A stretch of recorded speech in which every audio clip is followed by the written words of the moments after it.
Welcome to Madasaling Pinoy, your prayer partner. Ngayon ay 33 linggo sa karaniwang panahon.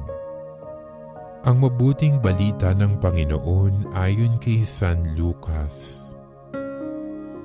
Noong panahong iyon, pinag-uusapan ng ilan sa mga tao ang templo, ang kahanga-hangang mga bato na ginamit dito at ang mga palumuti nito na inihandog ng mga tao. Kaya't sinabi ni Jesus, "Darating ang panahong lahat ng nakikita ninyong iyan ay iguguho. Walang batong ititira sa ibabaw ng kapwa bato."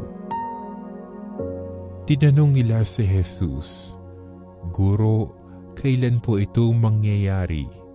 At anong magiging palatandaan na ito'y magaganap na?" Sumagot siya, "Mag-ingat kayo at nang hindi mailigaw ninuman, sapagkat marami ang darating sa aking pangalan na magsasabi, 'Ako ang Mesiyas,' at dumating na ang panahon. Huwag kayong susunod sa kanila. Huwag kayong mabagabag kung makabalita kayo ng mga digmaan at mga himagsikan. Dapat mangyari ang mga ito, ngunit hindi darating kara-karaka ang wakas." At sinabi pa niya, "Makikipagdigma ang bansa laban sa kapwa bansa at ang kaharian sa kapwa kaharian.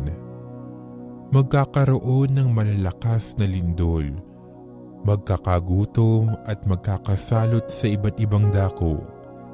May lilitaw ng mga kakilakilabot na bagay at mga kagilagilalas na tanda buhat sa langit.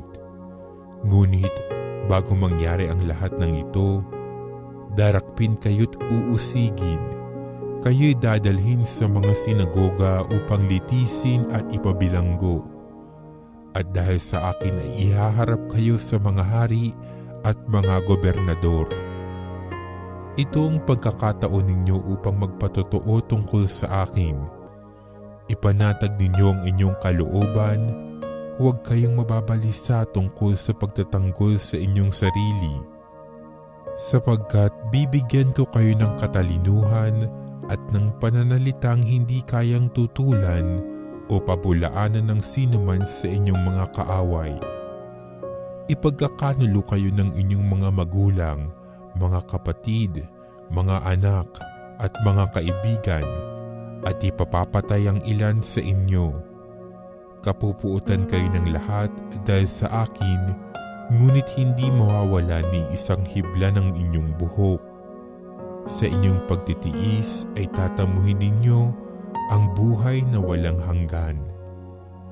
Ang mabuting balita ng Panginoon.